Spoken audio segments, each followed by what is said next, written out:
Saw Carolyn Carrots there. Welcome. Hi, sorry about that phone ringing. Just forgot to turn it off. Good morning. Good morning. Nice snowy day. All right, we have 50 people on, so I think this would be a perfect time to start. We'd like to say good morning and welcome to our February meeting and another snowy morning in Connecticut. We're so glad you could all join us, and we have people from all around the country today, which is terrific. We'd like to give everyone a friendly reminder to please label your device for attendance purposes. Lee Gowan is taking attendance for us today, and it will make life much easier, so we appreciate that. And we would also ask that you please mute yourself until after our speaker presentation, which is coming up first. Okay. Do you want me to introduce now? I'll go ahead and read the next slide. Okay. About his award. Yes, there it is. We a big welcome to our speaker today, Thomas Christopher. It was recently announced that Thomas will be awarded the 2021 GCA Sarah Chapman Francis Award, given for outstanding literary achievement related to any aspect of the Garden Club of America's interests. He will receive this prestigious award in May at the GCA annual meeting in recognition of his work in giving readers a deeper understanding of the natural world. And we'd like to say congratulations, Tom. All right. Thank you. To turn over the meeting to Diane, who will join us to introduce Tom. All right. Well, welcome everybody, and especially Tom. Thank you for being with us. I was saying earlier when we were chatting that there is just so much awesome information about Tom. I'll try to keep it short and then let Tom take over. I'm especially excited for him to share a lot about his podcast at the end. But so Tom is a graduate of Brown University Classics in 1976, but he soon was enrolled at the New York Botanical Gardens professional horticulture training. And I think that's probably what launched his hands-on experience with landscape design, and especially all the aspects of environmentally friendly gardening. But I found that on top of his professional training, his mother did help teach him the finer points of gardening, and his dad seemed to be obsessed with tree planting. So that obviously contributed. And one of the funnest stories I ran into was about how Tom spent an exorbitant amount of time in the library at the New York Botanic Garden, practically being adopted by the librarians there, who maintain one of the largest collections of horticultural and botanical works in the world.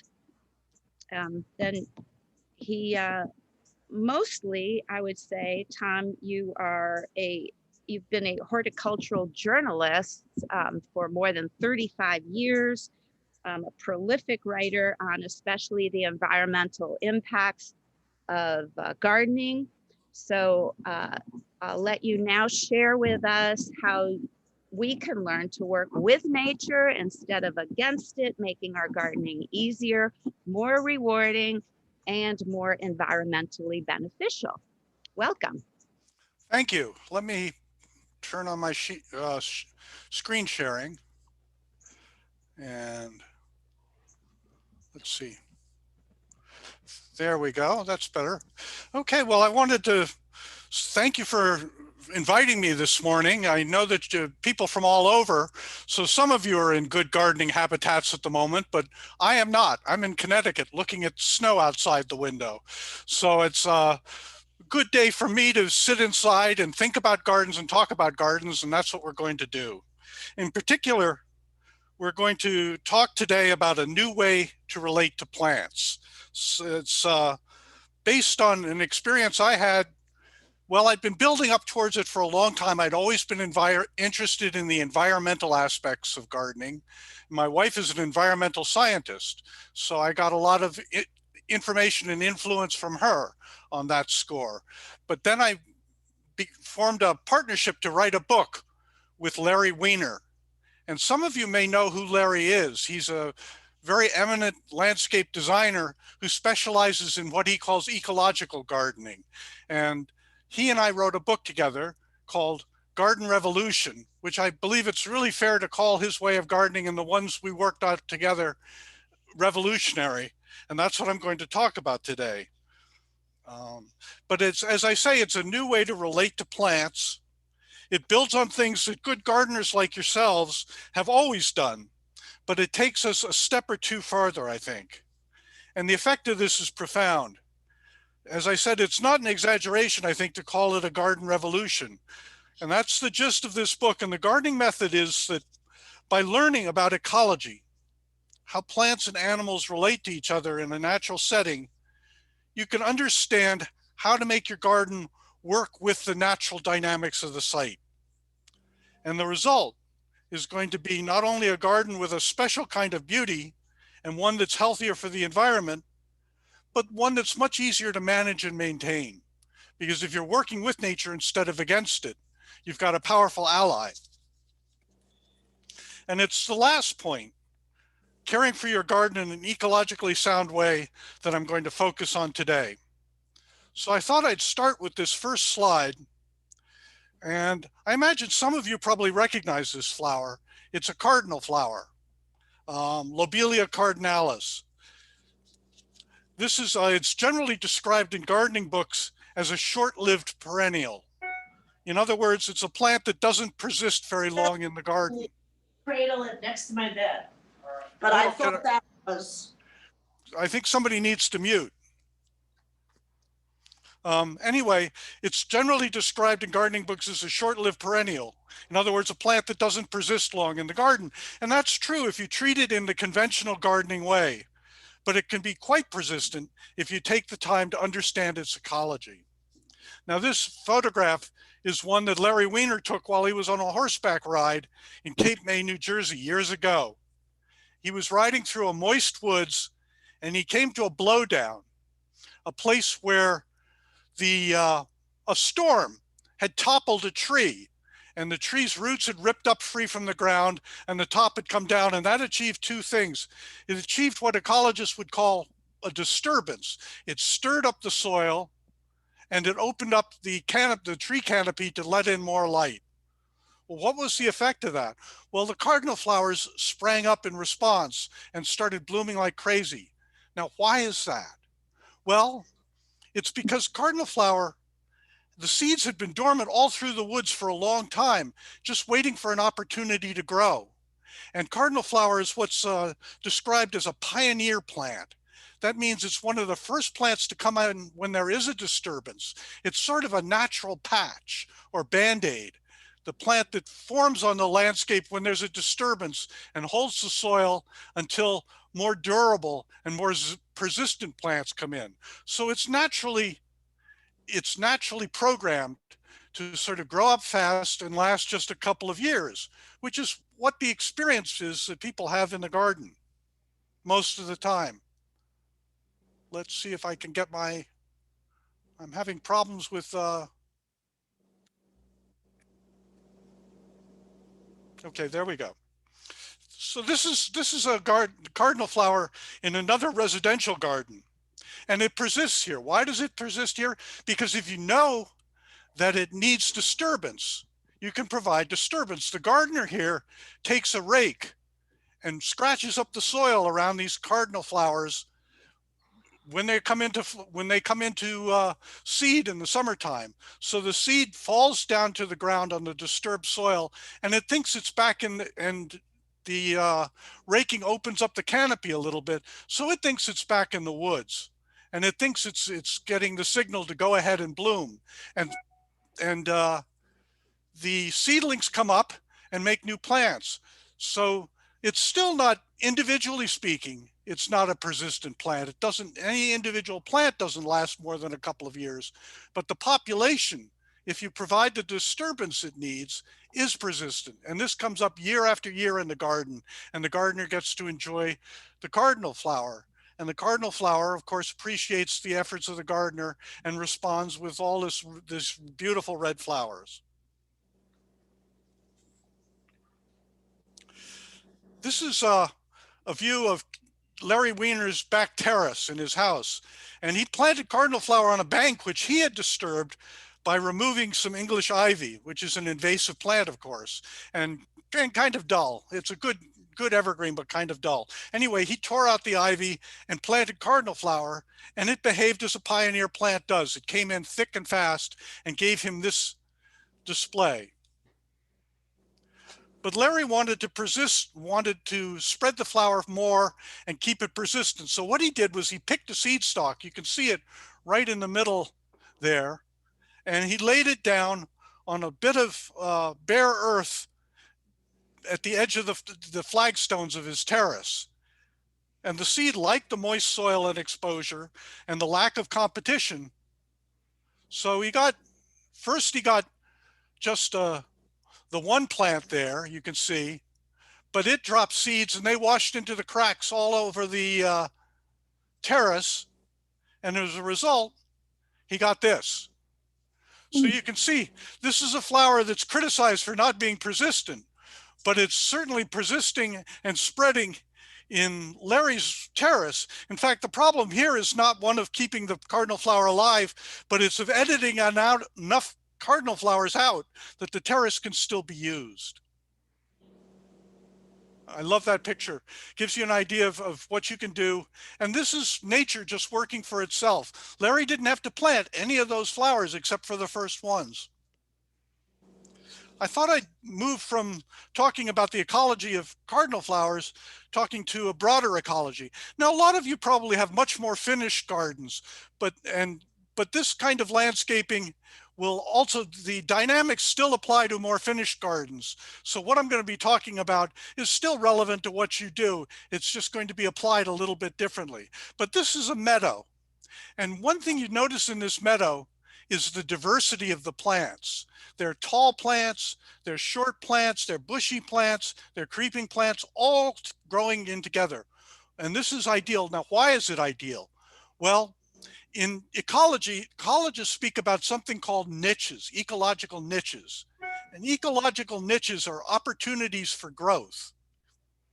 They're spaces within the soil or within the canopy where the plant can gain a foothold.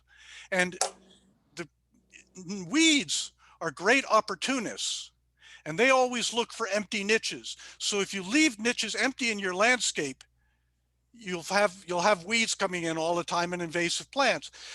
In this meadow here, all the niches have been filled. There's a tremendous diversity of plants. Even underground, the niches have been filled. There are plants with tap roots. There are plants with matted roots that spread over the surface, and plants with roots that go down and branch and fill up the soil in between. So all the niches are filled. And this is something to think in your garden. If you're going to plant a perennial border, for instance, try to include different types of plants together, different heights, different patterns of growth, so that you'll fill up the niches and shut out all the weeds. There's another aspect of planting that we often don't think about, which is planting. We often think about in gardening as sort of one and done. You know, you go through and you plant the area and then it's done and it doesn't change. And keeping a garden from changing is actually a huge amount of work, because plants age, plants grow, plants die, and you have to keep working very hard to keep the garden static. It's much, much better if you think in terms of succession in the garden. Succession is another ecological term, but it means that the flora in a garden or any landscape changes over time. You start out with plants that are fast growing, like the cardinal flower, that fill up, and then more persistent plants gradually fill in, and then the long-term really persistent ones take over and establish a more or less stable flora in time until it's disturbed again. Now you can see in this meadow that this is a new meadow, and it's on the right there, you've got a lot of black-eyed Susans, Rudbeckia hirta. Now that's a very fast growing, technically it's biennial. It takes a year to grow and then grows up and fills and flowers. But one of the problems with a lot of the meadow mixes you buy, like meadow in a can, is they focus only on short-term results. They're full of annual wildflower seeds. And that means that you get a great response the first year after you scratch up the soil and throw in the meadow in a can mix. But it means the following year, when the annuals die, you've got nothing except weeds. And that's the problem with that. Whereas this meadow has been planned for succession. So you've got this black-eyed Susan here blooming like crazy.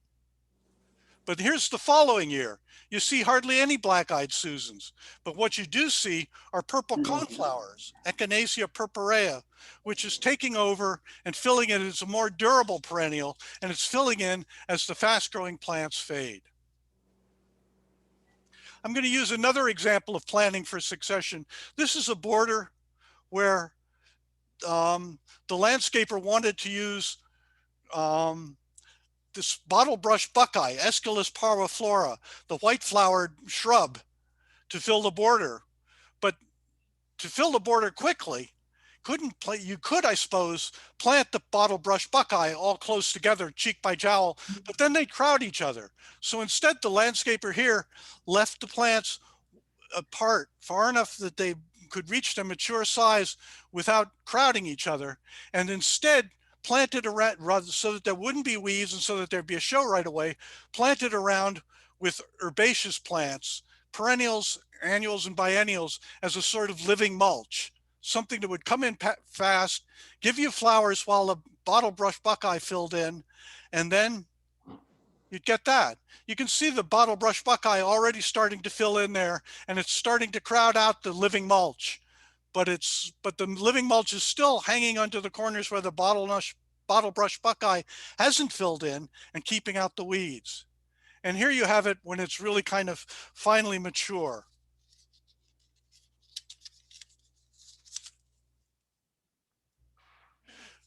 One of the tips I learned from Larry, and it's been very useful to me, is he's got a little saying about weeds. You can see the weed in the middle of this coming up this, it's actually a birch seedling, I think, coming up in the middle of this sort of wild ground cover. And his thing is, he says, snip, don't rip. What does that mean? Well, if you pull out a weed, weeds respond to empty niches, and they also respond to disturbance. You have to understand that there are millions of weed seedlings lying dormant in the topsoil in an average acre of arable ground. And anytime they can lie dormant for years and years and years. And anytime you disturb the soil, they get exposed to the light and the air, the seeds do, the weed seeds do, and they start growing. So disturbance, aside from leaving niches empty, disturbance is your biggest enemy when it comes to weeds. So if you pull up a weed, you rip out its roots, you disturb the soil, and you remove one weed, but you set the stage for more weeds. It's kind of a self-defeating process. But what Larry says to do is go down with your clippers, your hand pruners, and reach in and snip off a weed down near ground level and let the other plants around, this is if there are other plants around it, let them fill in and shade the weed, and snipping off the top kind of starves it. It steals a lot of resources from the weed. The weed may come back. It may send up another stalk, but if you snip it off a couple of times, it'll gradually starve out and the ground cover will fill in around it. And snipping a weed is a lot quicker than getting down there and yanking it out by the roots. So you save yourself time and you don't encourage more weeds. So snip, don't rip. Although there are times when pulling weeds can actually work to your advantage. This is a picture of a garden, Rose's garden, and Rose loves to pull weeds. She can't be stopped. She's a real horticulturist. She can't be stopped. This is a garden that Larry did for a woman named Rose, and he told her not to pull the weeds, to snip them and to let the plants fill in, but she couldn't help herself.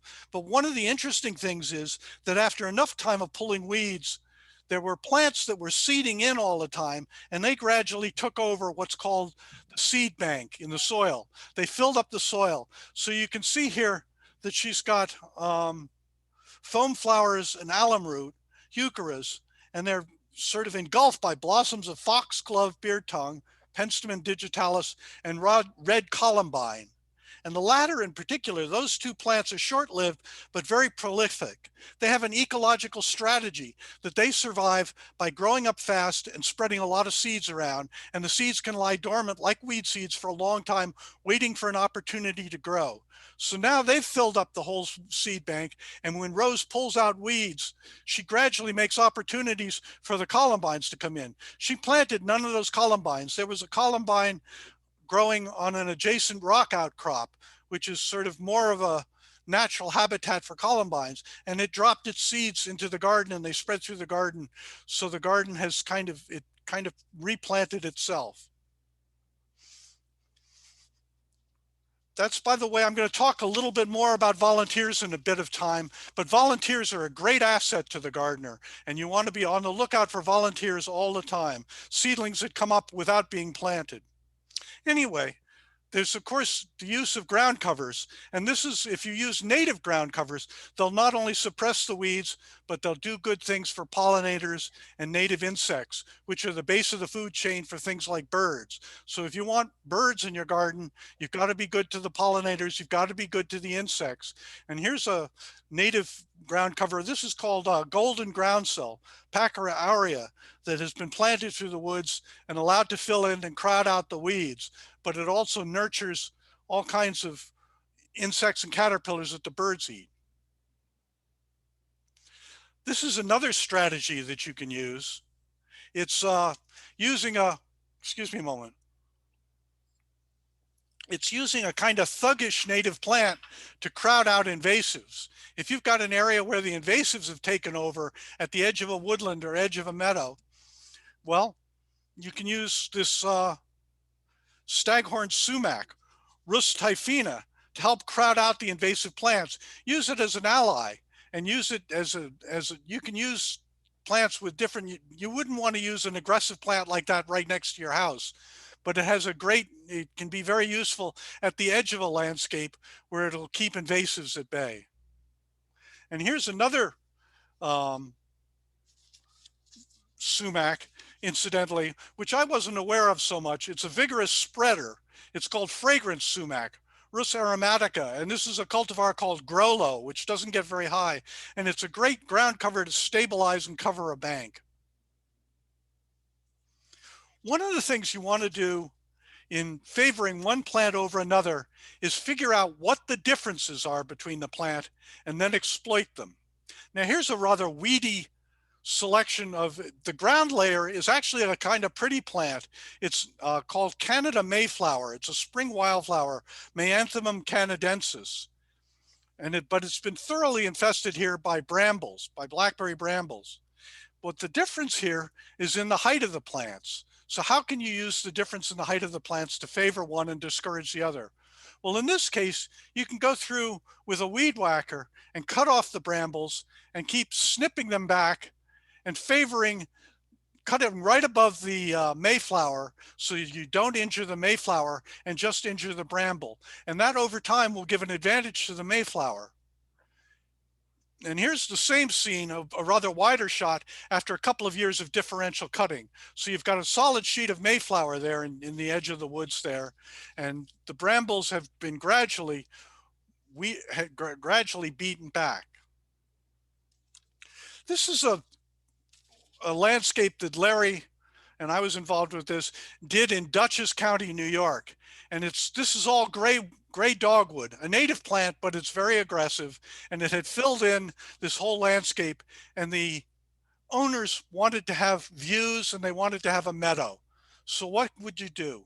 Well, the conventional response would be to go through with a bulldozer and grub out all the gray dogwood and start planting from scratch. And it would involve a lot of disturbance, a lot of weeds, and a lot of work for the first few years until you got it going. What Larry did was he went in and looked around the base of the gray dogwood, and he noticed that there were some meadow plants, notably a grass called little blue stem grass. Little blue stem is a native meadow grass. So he thought, aha, this was probably once a meadow before the gray dogwood came in. So what did he do? Well, the difference between these two plants is in the season of growth. The gray dogwood is a spring grower. It grows when the weather is cool and moist in the spring, whereas the little blue stem is what's called a warm season grass. Like most of our native meadow grasses, it grows during the summertime when the weather is hot and it's really sunny. So Larry decided to exploit that difference in the seasons of growth. And what he did was went through in early spring and mowed the whole meadow, leaving just a few tree saplings that he found and left up. What did this do? Well, the early spring mowing set the gray dogwood back, but it didn't affect the little blue stem, which hadn't started growing yet, was still dormant. So he mowed in early spring for a number of years in a row. And after about the third year, this is what he had. The little blue stem and other meadow flowers were filling in, and the gray dogwood was discouraged. So he had the meadow he wanted without doing any planting at all and with very little weeding, just the mowing. So that's, again, you can work with the ecology of the plants and figure it out. Excuse me. The same landscape. Okay, so this is another technique you can use. Shrubbery, as you see on the left there, and that's more gray dogwood actually, can be a really good, useful ground cover, particularly at the edge of a meadow. But it tends to creep out. It sends out its roots and sends up new shoots. One of the things you can use to put a boundary on the shrubbery and separate two different types of vegetation here. You've got the meadow vegetation on the right and the gray dogwood on the left. You can use a mown path and set a boundary there. It gives you a place to walk and enjoy the garden, but it also encloses the shrubbery and keeps it from spreading. Here's a technique that I've used to encourage plants that deer tend to eat that are vulnerable to deer. You can use deer-resistant plants, but even with deer-resistant plants, if the deer are hungry, they'll come in and they'll go after those too. But what you can do where there's a moderate population of deer is you can plant in the same hole a deer-sensitive plant like the one on the left here, and plant a bigger companion plant, a deer-resistant plant that overhangs the smaller deer-vulnerable plant. What does it do? Well, deer tend not to put their nose down through the resistant plant. They see the resistant plant and they give up and go away to eat somewhere else. So it's a way to give the deer-sensitive plant a head start, at least, and give it a chance to get started. By the way, one of my favorite techniques for barring deer is heavy-duty monofilament. You can make a fence by stretching the monofilament from tree to tree around or bush to bush around an area. Deer have a wonderful sense of smell and a good sense of hearing, but they don't see particularly well. And they hate fences that they can't see that grab at them as they come into an area. And if you spread the monofilament, particularly at this time of year, when the deer are naturally, their patterns of travel are disturbed by snow, in Connecticut, you can bar them from an area in the garden and they'll tend to move their patterns. The deer are creatures of habit. They walk in the same area over and over again. They follow the same paths. They have a natural commute that they adopt. And if you get them barred out in the wintertime and keep the monofilament up through, I'm talking about like 25, 30 tests through the summertime, it'll help to keep the deer out of your garden. So remember I talked to you about volunteers earlier. Well, this is a volunteer. This is an elderberry. How did it get here beside this stone wall? Well, clearly what happened was a bird had been eating elderberries, came and perched on the edge of the stone wall and defecated out the seeds. And they came up and made this elderberry bush. So you could remove this if you want, but there's also, you can capitalize on volunteers. Here's a plant that's found a spot that's good for it, clearly, that's going to grow vigorously and provide food for more birds. So why not take advantage of this volunteer and have elderberries in your garden? This is an area that's going to be that's being cleared for a meadow. The other vegetation has been mostly cleared with an herbicide, but they found a couple of clumps of butterfly weed in the meadow planting and left them when they were clearing out. What does this volunteer butterfly weed do? Well, of course, it's going to provide flowers in the garden and seeds for more butterfly weeds. It's clearly found a spot it likes, so it should grow vigorously. But it also, remnants of native vegetation like this are a great clue to what you can plant that will do well in an area. Plants tend to grow in what's called communities. That is, different types of plants tend to associate with each other. Certain types tend to associate with each other. So the butterfly weed, for instance, associates with little blue stem and other native meadow plants. So when you find something like this butterfly weed coming up, you can find out, we talk in our book a lot about what the different communities are. If you figure out what the community is, that'll give you a clue as to what you plant that will naturally be adapted to the site. Another great, I know that the Darien area has some great nature preserves, and there's an Audubon Center down in Greenwich, I believe. And that's a great place to go. Great place to go to find out about what native plant communities are for your areas, because they have information. The naturalist on site will have information for you and be glad to share it. I thought I'd talk a little bit about lawns because they're really the low-hanging fruit for ecological gardeners.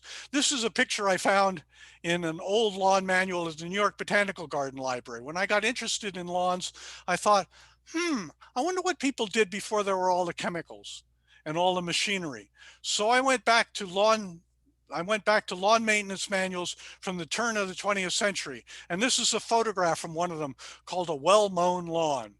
And he's been pushing, that fellow with the little cap has been pushing that lawnmower around, keeping it clipped absolutely smooth and flat.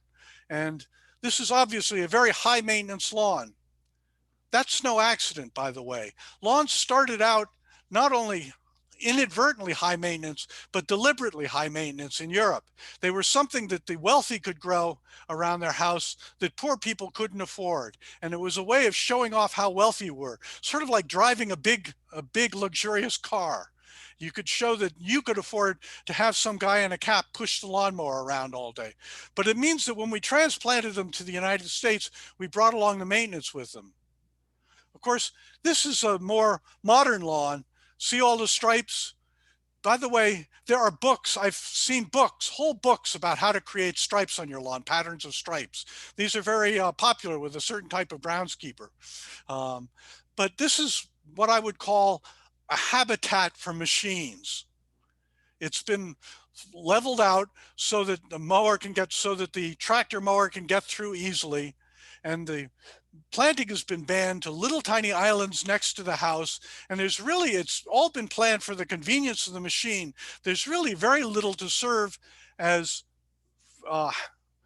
it's uninviting to plants, wildlife, and to human beings. As I say, it's a habitat for a machine. Here's something that I would like to propose as perhaps a different model for lawns than the European heavy-duty maintenance or the modern habitat for machines. This is a lawn from the early 20th century, a Piegan Indian encampment out on the plains of Montana, the shortgrass prairie. Now this is turf stretching away to the horizon, and there's no maintenance here except you let the buffalo or cattle in to graze it flat. I'm sure that woman with the pot is not worried about the lawn, but she takes advantage of it nonetheless. You know, we think of lawn grasses as very fussy and particular, but in fact, the grasses and prairie grasses, the native grasses in particular, grow very, very well in areas that are too tough for shrubs or trees. They're exceptionally tough, drought resistant, and cold resistant plant. So lawn grasses can be tough plants. We just have to choose the right ones. For instance, here's a lawn I did for a neighbor. The neighbor had two dogs. You see one of them there, and they had turned their backyard into mud. They trampled everything flat, killed the Kentucky bluegrass lawn, and there was nothing left. So they said they didn't care about a fine lawn, but they wanted some sort of green cover in their backyard. So what we did was we banned the dogs from the lawn temporarily. We figured out where their usual track was and used wood chips to create a path for them there. Like for instance, that path you see there is where the dogs ran back to start barking at the neighbor's dogs when they came out in the back left corner of the lawn. So rather than fight the dogs on that, we gave them a path. We also put wood chips around the edge of the yard so they could patrol along the fences, which they like to do. But then in the rest of it, I decided I'd plant a grass that was better adapted.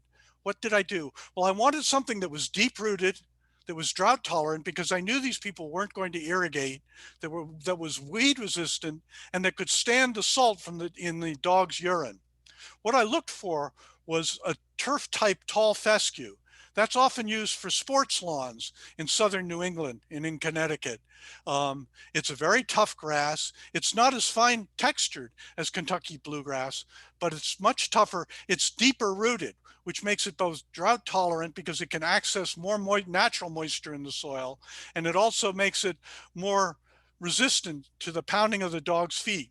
And I got a cultivar that's recommended for growing near the seashore where there's salt spray blown in on storms. And you can see what the result was. I rototilled the area, sowed in the turf type tall fescue, and this is the result a year or two later. So I found out a type of grass that was tough enough to do well on its own. And the only maintenance it gets here is mowing. So this is a very low maintenance and ecologically friendly yard. They don't use weed killers, they just mow. Here's a lawn that I did for a friend, a couple, and the husband hates lawn mowing, but he's responsible for the lawn mowing, but he hates the lawn mowing. So I said, well, I know of a grass, fine fescues. This is a type of grass that's typically well represented in a shady mix, but it will also grow actually where the sun is, where the sun shines too. It's just that it will withstand shade, and so it's used in traditional shady mixes. But I made it the basis of the lawn mix here. I used 3 different types of fine fescues. I used a hard fescue, a creeping red fescue, and a chewings fescue. I mixed them up together and put a couple of different named cultivars of each type so that there'd be a certain amount of genetic diversity. So if there were different little microclimates within the soil here, there'd be likely to be some type that would be adapted no matter what it was. Well, what's the advantage of the fine fescues? Well, it's drought tolerant. It does well with low fertility, but it's also slow growing and it's naturally short.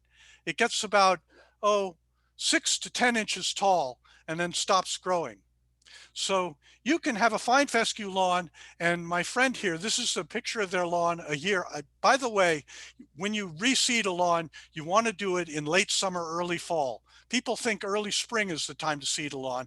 In fact, that's not a good time. Grass seed is better in the early fall. It has an advantage over weed seeds at that time of year. It likes the cool, moisture days and that it gets in fall. So I reseeded with fine fescues in fall, and this is what came up, and this is the following summer. And the husband only had to mow twice that summer to keep it like this. It's a little tousled, but it's an acceptable lawn, and it's very low maintenance. This is the oldest cemetery in my hometown, Middletown, Connecticut. It dates back to the 17th century, and it's called Riverside Cemetery, and they were having a problem with lawnmowers. There are all these old brownstone grave markers here, which are very fragile.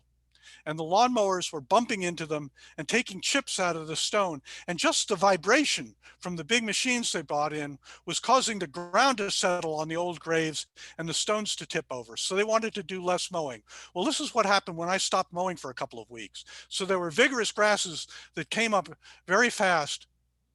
In this case, I killed them with an herbicide. I used Roundup, and then went in and hand seeded in the fine fescue grasses. And this is the result the next spring, or excuse me, the next fall, a year later in fall. And you got this, again, they liked a neater look here. So it had to be mowed about once a month, but it's still about a quarter as many mowings as you get with the typical Kentucky bluegrass lawn. You know, one of the problems with us is that gardeners, and particularly when it comes to do with lawns, is that we're stubborn. We choose one type of grass and want to impose it, typically Kentucky bluegrass, and want to impose it everywhere. And that's not what we would do in the rest of the garden. We wouldn't take sunny flowers, sun-loving flowers, and plant them in a shady area and just insist on trying to make them grow there because they're not adapted. Well, choose a grass that's adapted and you're already halfway home. Now, this is a grass that's called Poa trivialis is its botanical name. It's called rough bluegrass, and it's a common weed. Golf course superintendents hate it because it infiltrates other grasses, particularly Kentucky bluegrass, where there's a moist soil. Well, this is a yard with moist soil, and instead of treating it the rough bluegrass as a weed here, they planted the finer cultivars of it as the basis for the lawn. And you can see how it's doing. It doesn't look well mixed with other lawn grasses because it tends to flop down and grow more prostrate, and it's a lighter green. But planted by itself, it makes a very acceptable lawn, and it's adapted to its environment. So you've got a head start. I thought I'd talk a little bit about white clover and the benefits of clover. Clover, of course, is treated as a weed in most lawn maintenance manuals these days. But when I went back to those old ones at the New York Botanical Garden, they actually said that you couldn't have a good lawn without about 10% clover in it. They talked about mixing clover seed in with any lawn grass you sowed. Well, why is that? Well, it does a couple of things. Clover is a legume. That means it absorbs nitrogen from the air and fixes it in its roots. And as the roots are always growing, but always the old ones are dying and decomposing. As the old ones die and decompose, they release the nutrients back into the soil. So clover is a natural fertilizer for grass. It associates well with grass that way. It also fills a niche that broadleaf weeds might fill otherwise. So it's a good mix for grass. It also, if you get forced to sow in the spring, clover likes spring sowing. This is a lawn I did for another friend who they had the foundation dug up around their house and waterproofed, and they took the low bid. And they didn't look at the fine print, which said that they weren't going to remove any of the soil they dug out from around the foundation and remove it, and they were going to replace that with a well-drained sand. They weren't going to remove any of the soil from the site. They just spread it out over the lawn. And of course, it killed the grass. There were huge patches of just dead grass, of just this poor clay subsoil spread around the lawn. And my friends wanted a lawn right away. So I decided we needed something deep-rooted and tough. I went back to the turf-type tall fescue, but I also mixed it with a lot of clover because I knew the clover would come. We couldn't wait. We had to do it in spring, and I knew the clover would do well over the summer. It does better in summer drought than newly planted grass. This is how it looked the first summer. But by the following year, the grass had filled in, and it was already starting to crowd out the clover, and they now have a nice grass lawn, and the clover has been knocked back to a small component of that. Of course, there are places where the lawn grasses aren't adapted, and you're going to have, for instance, moss coming in. Well, why not go with it? Have a moss lawn, go for a more Japanese look in your garden. Here's something that I did at our house in the Berkshires where we garden on the weekends. I collected cobblestones and paved the area in front of the house with cobbles. And we have a sort of rough lawn there off at the edge of the properties. But there was just a little patch that I wanted to leave as a path. And I thought, why not have a really fine area, a fine lawn in just that one area? So I took this, but I needed a special kind of grass, I thought. The soil's only about 8 inches deep, and I knew in the summertime it was going to dry out. So I got a type of grass that they use along the edge of highways often. It's low growing. It's a fescue. It's called a sheep fescue. And this is a cultivar called Aze Blue. I planted it in. It made this very nice, attractive lawn, and it hardly ever needs mowing. What are the advantages of some of these grasses? Well, if you find a grass, particularly the reduced mowing grasses like the fine fescues or the sheep fescue, you can combine them with other flowers. This is my front yard in Middletown. I've planted it with the fine fescues. They do very well. It's a shady front yard. They do very well there. But I've also interplanted with snow crocuses. Crocuses that come up very early in the spring, bloom, and then the leaves feed the bulbs, but then go dormant by late spring when I really need to mow the lawn. The grass is starting to grow. Fine fescues are slow to get going in the spring. And by the time the fine fescue needs mowing, the crocuses are dormant, so I can mow over the lawn without damaging the crocus. So the crocuses have actually naturalized in the lawn. They're spreading through the lawn, and I get this picture every spring. Here's bluets, another wildflower that's adapted to fine fescue lawns. It'll go well in poor soils and acidic soils like the fine fescues, and make a beautiful show in early spring. And it's good for the early pollinators too. You can do all kinds of things with these more adapted lawns. You can treat them more like a meadow, more like a grassland. And here's a wildflower that used to be common in southern New England, and it's now not. Why? Because we have very few grasslands anymore. Grassland is one of the most endangered habitats in southern New England, but you can turn your adapted lawn into a sort of native grassland. And this is a plant called violet wood sorrel, Oxalis violacea. I've planted it into my blue sheep fescue lawn in the Berkshires, and it's coming up through the grass, and it returns to bloom every year. So I've got a little colony of this rare violet wood sorrel. So we come back to maintenance, and there's two ways you can approach it. I'm a great traditionalist in many respects in a garden. I was trained at a very traditional kind of gardening at the New York Botanical Garden website, New York Botanical Garden, when I was a student. But I'm not such a favor of it, particularly now that my back is getting older, in my own garden. So here's traditional maintenance. It's a lot of work. Well, I have to say I love this. I don't think there's a guy who could ever resist this kind of gadget. Guys seem to be big into gadgets and into mowers. A steam-powered lawnmower appeals to me. But basically, I like the ecological kind of maintenance more, because I'd rather spend more time doing this than working with my scythe or steam mower. And it's better for the better for the wildlife too. Invite the wildlife back into the garden with your ecological garden. Thank you very much. I'd be glad to take any questions now. All right. Tom, can you hear me? Yes, I can. Oh, great. That was super fabulous. I think everybody got a lot of practical advice too. Never mind the pictures or the slides were so beautiful. Never knew things like, the snip don't rip, the disturbances actually having a beneficial or being beneficial sometimes, and obviously all those fun pictures of lawns. There have been some questions in the chat box that I will read to you. Oh, this is the book, by the way. I just thought I'd. Oh, yes.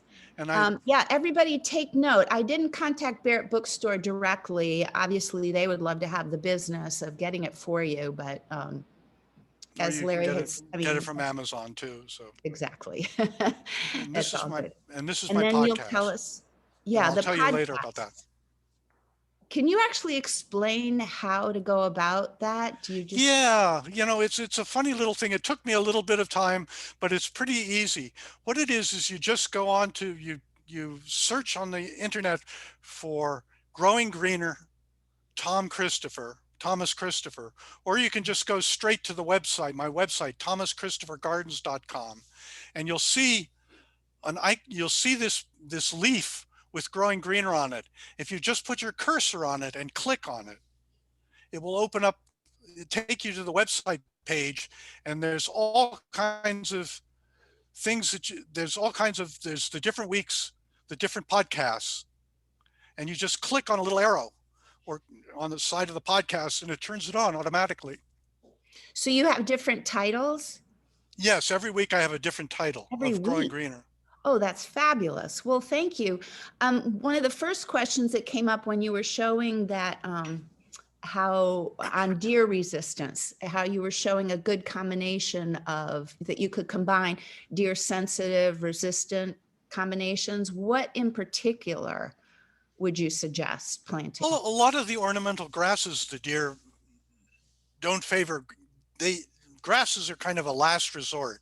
I mean, if you've got a huge population of deer, you're kind of sunk. You have to fence it to keep them out. But if there's a moderate population and you plant things like like the ornamental grasses in the same hole, they'll generally ward the deer off to a certain degree. By the way, I've got a dear friend that I wrote a book with, Ruth Clausen, and she's just come out with a book this month called Native Native Deer Resistant Plants. And she spells, I didn't put this down, but she spells her name Clausen, and she has all sorts of native plants that are deer resistant. Oh, that's really helpful. Thank you. Yeah. Somebody specifically asked, do you have a source for all these different grass seeds? We're, you know, I would talk to a local, to the cooperative extension agent, because they're generally locally, there's sources for, I go to nearby Middletown, there's a store called Heart Seed, which sells a lot to landscapers. Okay. And they can get all the seeds for you, and they can even help you make up a mix of the fine fescue seeds. And I'm sure you have something similar down in Darien.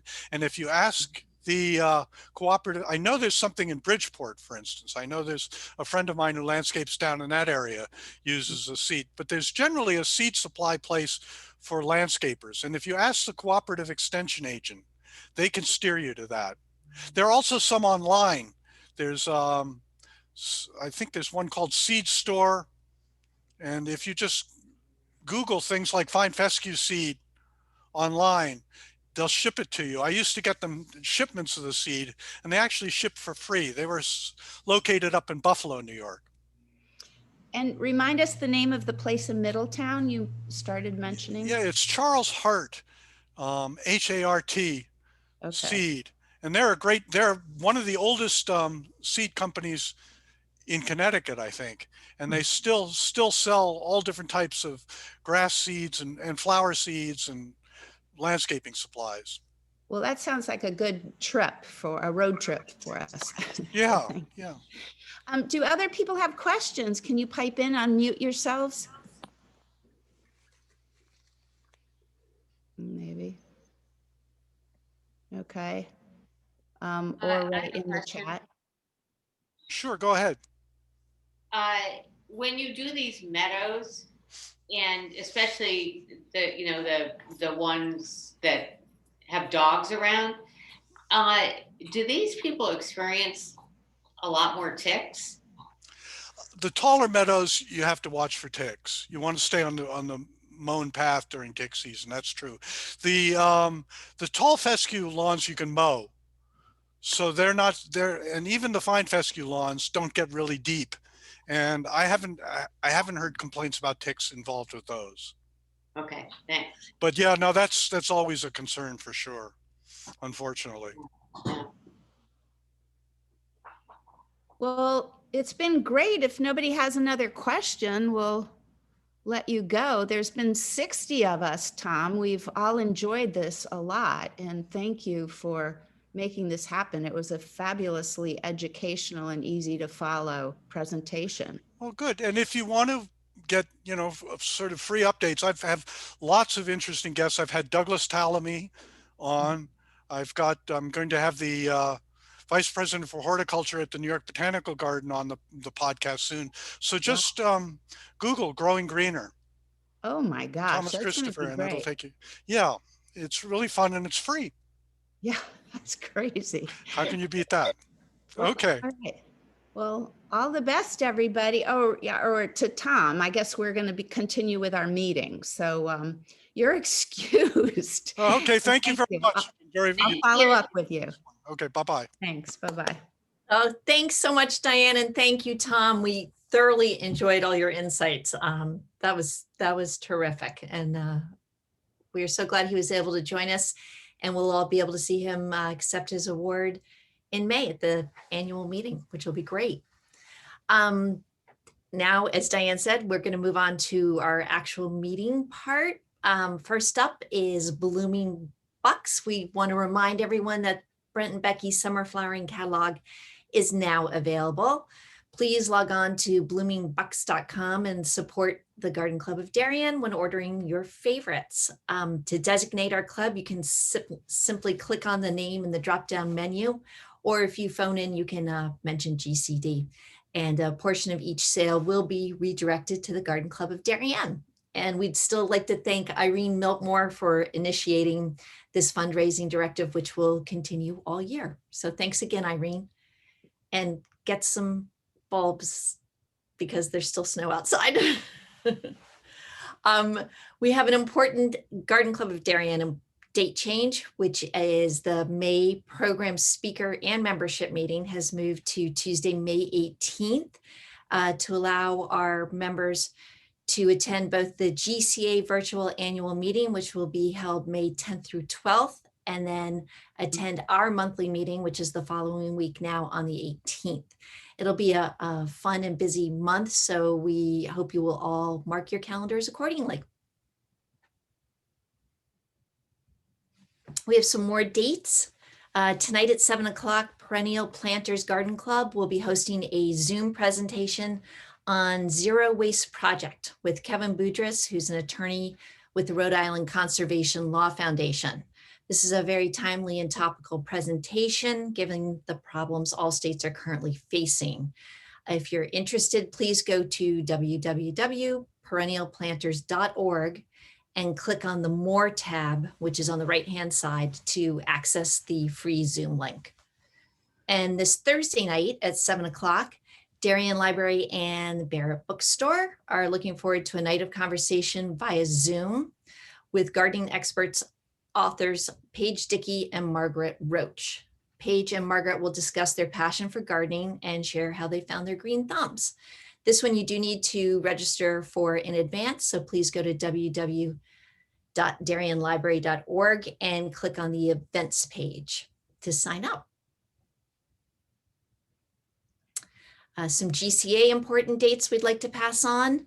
The GCA Virtual National Judging Workshops took place last week, and if you're interested in learning more about the judging program, please go to gcamerica.org, then click on Committees, and then the Judging tab to view the recorded videos and for further information. They had 3 days worth of workshops that they recorded and are available to all members. Also this month, the GCA National Affairs and Legislation Virtual Conference will be taking place February 23rd and 24th. Invitations have been sent to all members, and please make sure to register by February 19th. There are 2 sessions each day, and you can sign up for the ones that interest you. There's some wonderful selections, so we hope you all go and take a look and sign up by the 19th.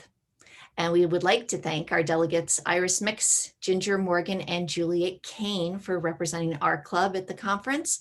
They will be especially busy on the 25th, communicating with our Connecticut state legislators on important GCA topics. Looking ahead, the GCA Virtual Floral Design Conference will be held on April 8th. And as I mentioned earlier, the GCA Virtual Annual Meeting will be held on May 10th through the 12th, and invitations to both events will be sent to all members. Please go to gcamerica.org for more information. And while you're on the website, please click on the Zone tab and choose Zone 2 to see some photos of recent GCD activities, including one with our own Lois Bayless. There's also a short story about our holiday tea under Zone 2 latest news. It's on the right-hand side of the page, and we hope you all will have a chance to enjoy. The 2021 Founders Fund finalists have been announced, as most of you know. The Founders Fund is the only GCA competition where every member gets a vote.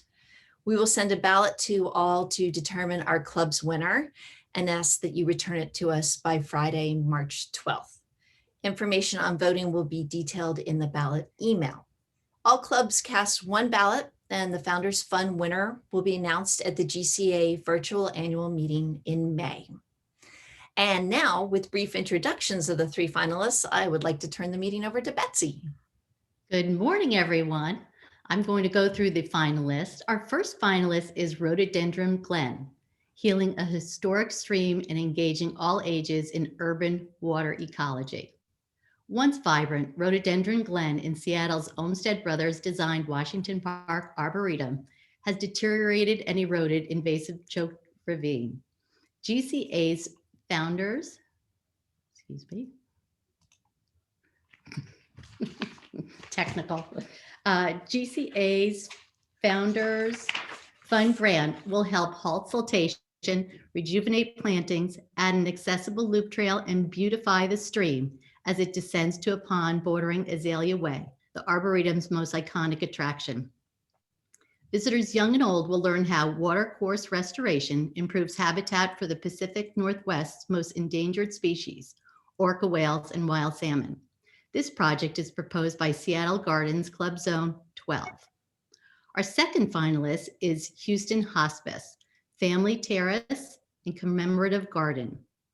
Thoughtful native landscaping will transform the ADA accessible patio into a green sanctuary in the historic garden at Houston Hospice. Families can linger in the garden, maximizing its nurturing effects on their spirits as they say their last goodbyes. The natural embrace of the family terrace and commemorative garden will create the most respectful and compassionate end of life possible and provide peace to hundreds of patients, families, and caregivers each year. This project was proposed by the Garden Club of Houston, Zone 9. The third finalist for the Founders Fund Award is Going Native.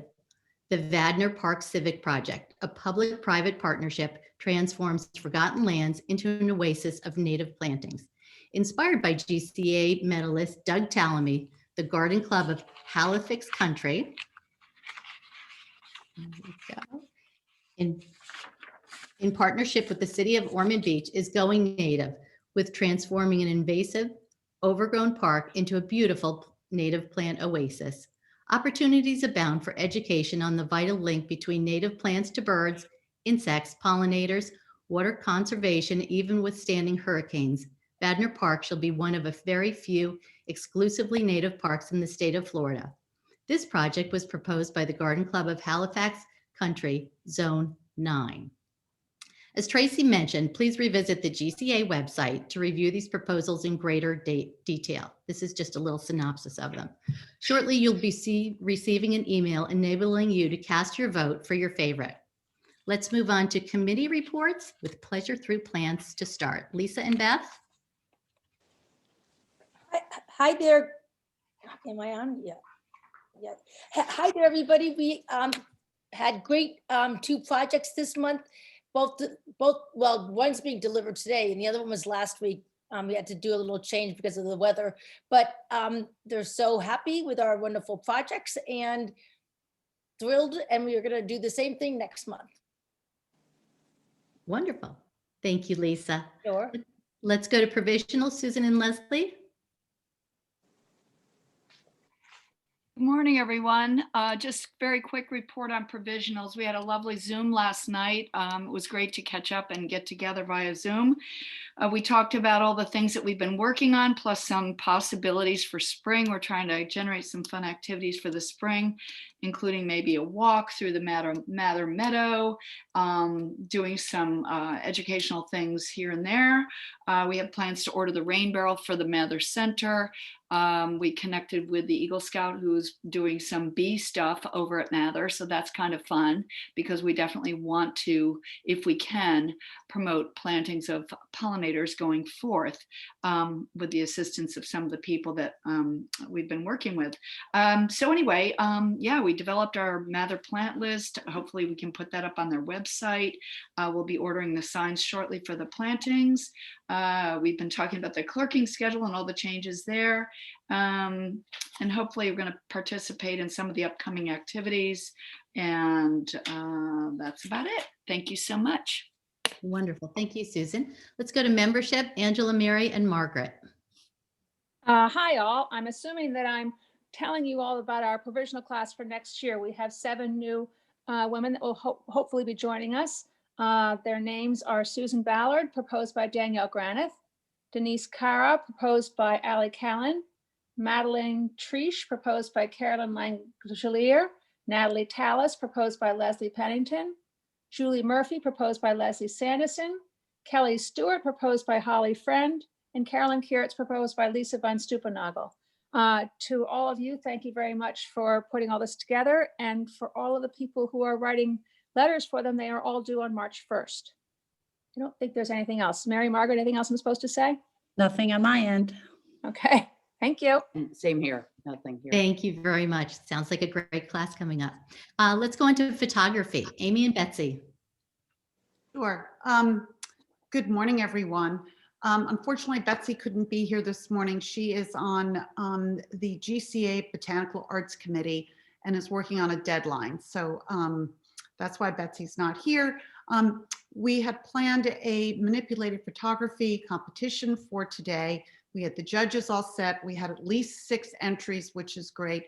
But given the response and the emails from members looking for some other apps besides Photoshop for manipulated photography and some more tutorials, we decided to postpone it for March. We did not have a competition in March, and it makes the most sense. Manipulated photography is intimidating. Photoshop requires kind of more time, and our tutorial was the week before the competition. So we are working on a schedule for another Zoom, more tutorials for easier applications. And I just want to know that I just want the entrants who submitted their amazing photographs. You know who you are. Thank you so much. They were incredible. So we're hoping to get more entrants in March, and you know, thanks for your patience, but it's a really cool thing to do, manipulated photography. That's it. Thank you, Amy. Let's go to our floral design team and their beautiful exhibition. First, I just wanted to give a quick update and thank all the participants for our exhibition this month, and Carolyn will go through them. And secondly, just to keep a heads up, in March, we're going to have a conditioning workshop for all of you who want to learn how to condition your beautiful flowers for arrangements. That's all I have to say. Carolyn, take it away. Hi, everyone. We decided to try something different this month, and we thought that putting together hand-tied bouquets would be fun. Bob Sabia helped us by creating a video, giving us instructions on how to do it, and a number of you tried your hand at it, which was really wonderful to see. It's great to see all the different colors and textures and creations that you've all put together. So without further ado, we'll take a look.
Thank you all. It was really, really fun to work together.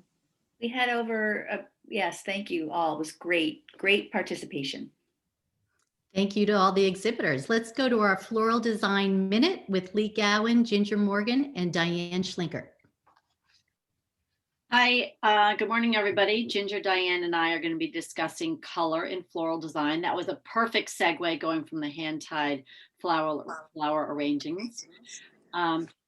Different colors evoke different feelings, such as energetic. Oops, well, I'm still on the first one, but you can say that's fine. It's all good. Such as energetic or soothing. So by choosing colors in your arrangements, you can create those feelings. Next. We had in the last Thank you. couple of weeks.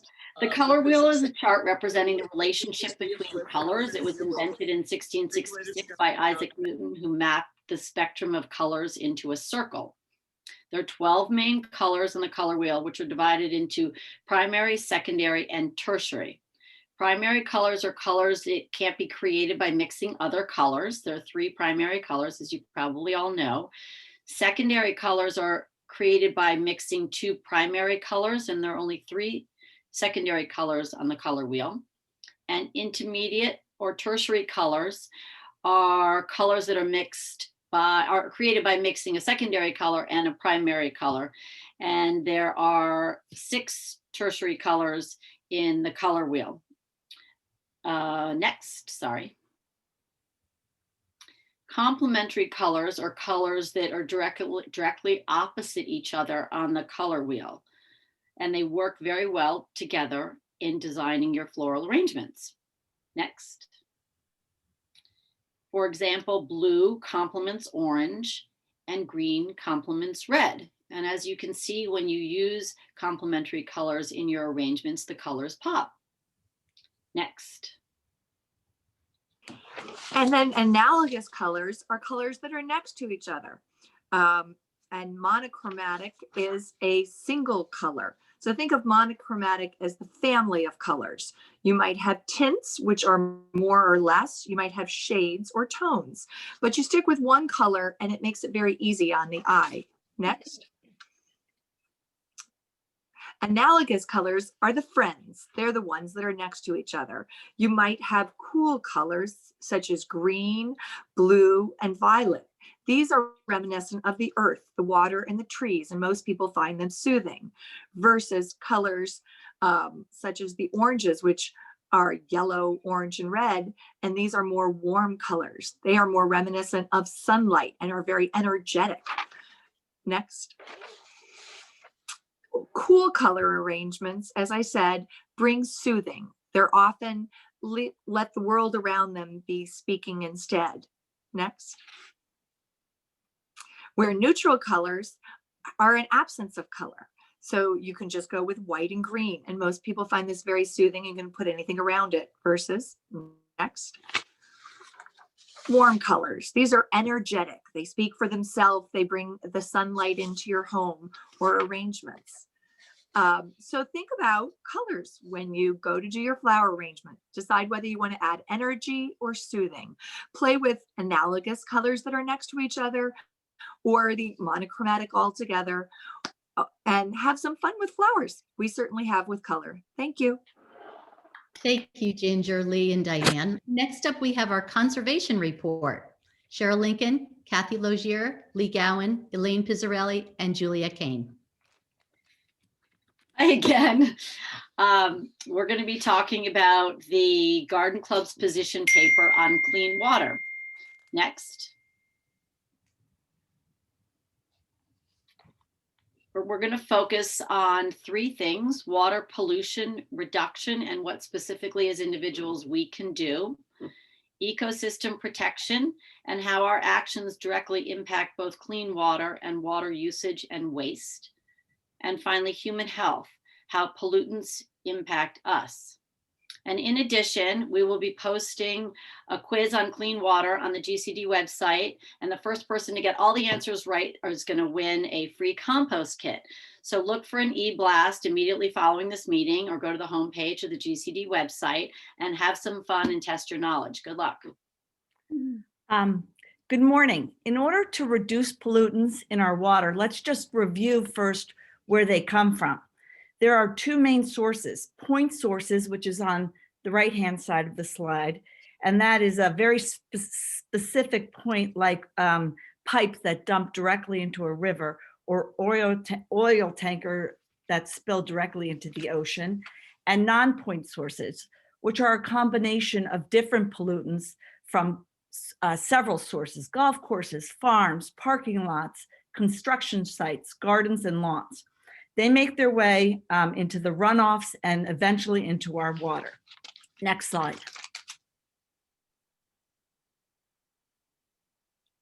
So what can we do? Try and stop pollutants going down the toilets and the drains in our own home. We can take our medications to the Darien Police Station, and we can try to use alternative cleaning products in our homes. Next slide. We can also eat organic food, keep the toxins off veggies and fruits and out of the soil. And we can avoid non-stick cookware, which releases the PFAS all along the process, from manufacturing to use to disposal. Next slide. And we can avoid single-use plastics. This picture was taken by Juliet Kane at Weed Beach in the morning before the lifeguards came and cleaned up the beach. That bucket on the right-hand side is completely full of debris. So that is just in our backyard, and if we try a little bit harder, we can make a difference. Thank you. Next slide. Yeah, and just to say that I also found the bucket at the beach too. So I've been set up perfectly for my slides because even though I've never met Thomas Christopher or spoken to him, he's basically already read my slides. And the only point in which we disagree is the use of chemicals, but I'll come back to that. So healthy ecosystems, they provide us with many services, and we're only just beginning to recognize their value in helping us fight pollution and ultimately climate change. We can protect our ecosystems by using native plants in our landscaping. The long root systems that you'll see in the picture on the right, they help filter and cleanse our water, and they aerate the soil for better water absorption. They hold the soil in place and reduce runoff, and they conserve water, because if you look at the roots on the right-hand side, the native plants, you'll see they really work. They dig down deep to find water. And then you have the turf. Now, this is not the same turf as the, the varieties that Thomas was recommending. This is our regular garden turf, and you can see the shallow roots. I call it a water junkie because it's just there knowing it's going to be watered. It's not working, it's not reaching down deep into the soil.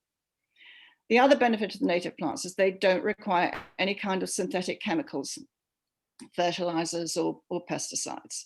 So at the end of the day, we have an improvement in our groundwater quality. Next slide. And native plants look good too. And as Thomas also said, they attract a whole host of butterflies, native bees, and beneficial insects to our gardens. Next slide. But what could really make a difference to our water supply and its quality is a rethink of our lawns. Again, I think I've been set up for this. We use so much water in Southwest Fairfield County that Aquarian is tapping into reservoirs in the greater Bridgeport area to feed our habit and is about to double its uptake. And for me, this raises very difficult questions of environmental justice. Should we really be taking drinking water from others, especially from vulnerable communities who are likely not engaged in the public discussion, just to use on our lawns? Next slide. But as Thomas also said, if we want to keep our lawns at any cost, there are ways to do it that don't hurt our families, our pets, or our health. So you can choose different varieties of seed, as Thomas said, the different fescues that have longer roots and don't require as much water. And you can see from the picture on the right, this is a lawn that's been liberally applied with clover.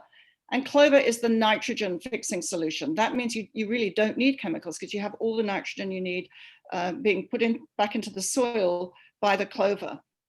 And the other grasses he mentioned, the fescues, they have the longer root system and that you don't need to water as much. And just keep seeding, mow high, mow when it's dry. Make sure the mower blades are very sharp. And again, just use compost. You don't need to use synthetic chemicals. Next slide.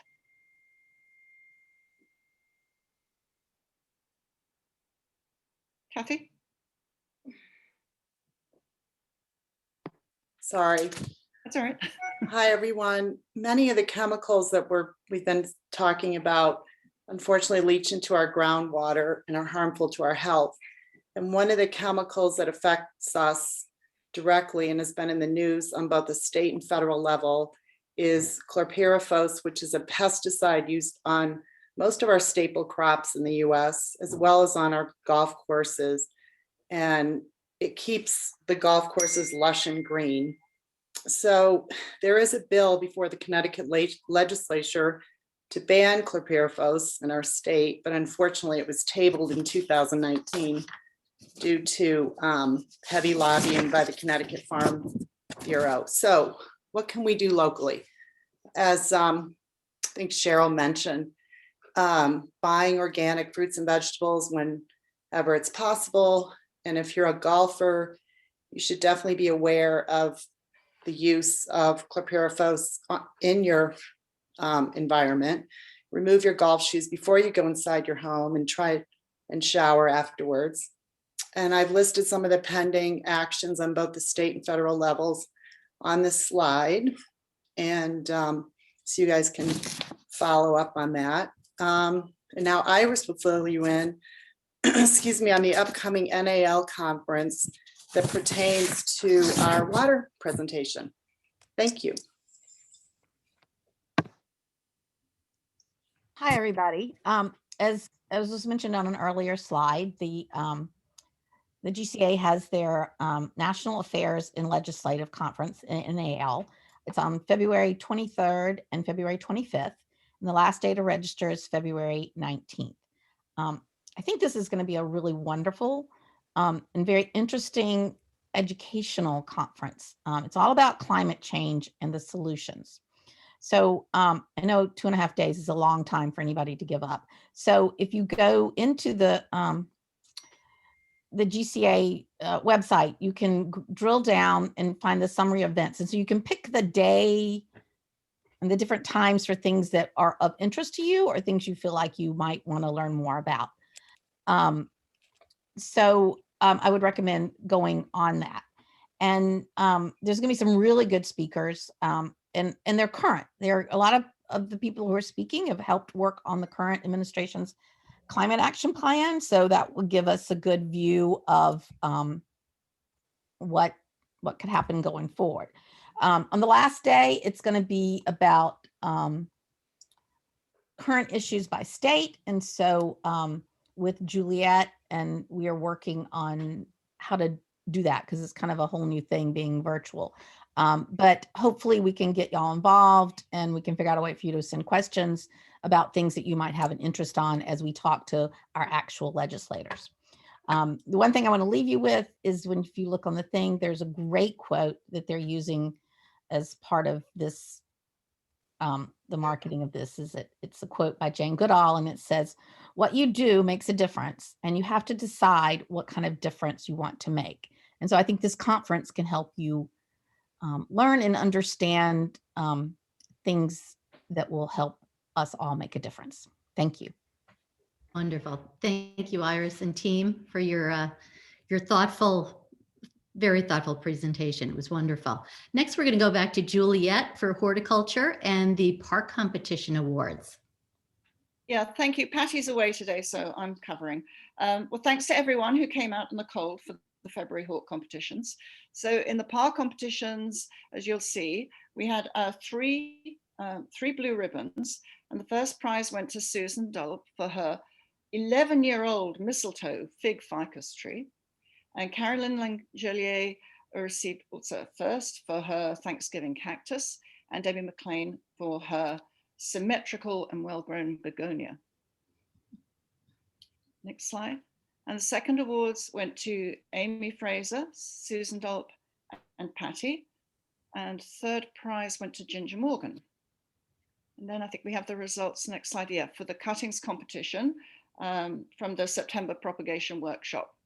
In the Coleus competition, first prize went to Debbie McLean, second place to Brenda Crane, and third to Patty Fondiena. And in the Cape Primrose competition, first prize to Debbie McLean. Assume Debbie wasn't judging this. Second prize went to Brenda Crane, and third prize went to Susan Dollop. And the next slide, we had the Placanthrus competition. First prize, Debbie McLean. Second prize, Patty Fondiena. Third prize, Susan Dollop. And then in the snake leaf competition, first prize to Debbie McLean. And then, as the note says, 5th of March, competitions are in 4 branches, And the hyacinth competition is for hyacinths that were forced by the provisionals earlier on last November, I think. So hope to see you there. I hope lots of people enter the forced branch competition. Thank you. Great. Thank you, Juliet. All right. Well, that concludes our meeting. I just wanted to give you one shout out that for next month, Karen Bussolini, our speaker, will not be recorded. So her presentation will not be on the website. So if you can, please try to attend in person so you reap all the benefits for that. So thank you very much. Have a wonderful month, and we'll be talking to a lot of you. Thank you so much. Bye-bye. Ladies, take care. Bye-bye. Bye-bye. Bye. Thank you.